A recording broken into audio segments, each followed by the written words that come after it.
Hello, I'm John Marshall. I'm a member of the Bloomfield Historical Society, and 43 years ago I moved next to a house that many of you may know, known as Adams Castle.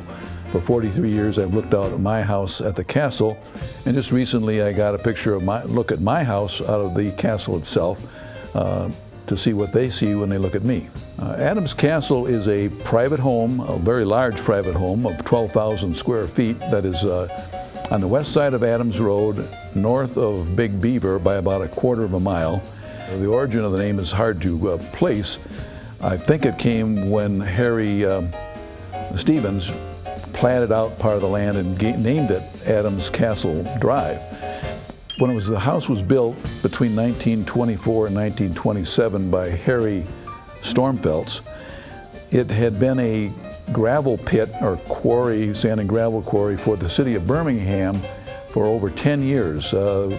Material was extracted from it to be used in the streets of Birmingham and probably even used on Adams Road, which was at that time known as Dodge Road. So it was a fairly torn up piece of land that the neighbors eventually decided should be shut down and turned into a high-class residential area. So that made way for this large estate home to be built.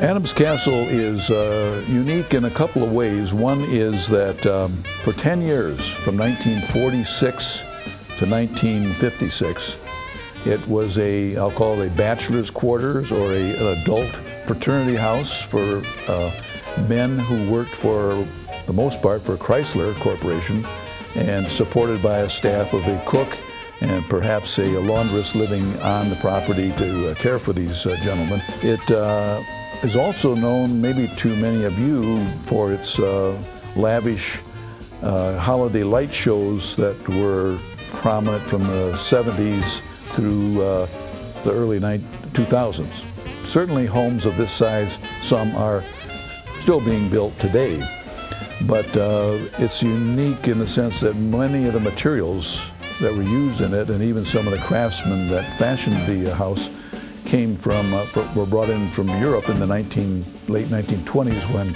Harry Stormfeltz had it built.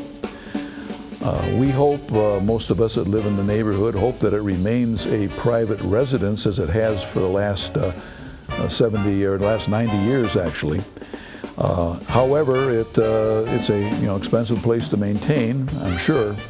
It's on 2 acres of land at the end of this cul-de-sac called Adams Castle Drive, and it's conceivable that it could be demolished at some point and the 2 acres that it's on could be converted into 4 or 5 building lots to just add on to the 10 lots that already are along Adams Castle Drive as you drive in to approach the castles. But we hope it stays there as a lovely attraction for our neighborhood.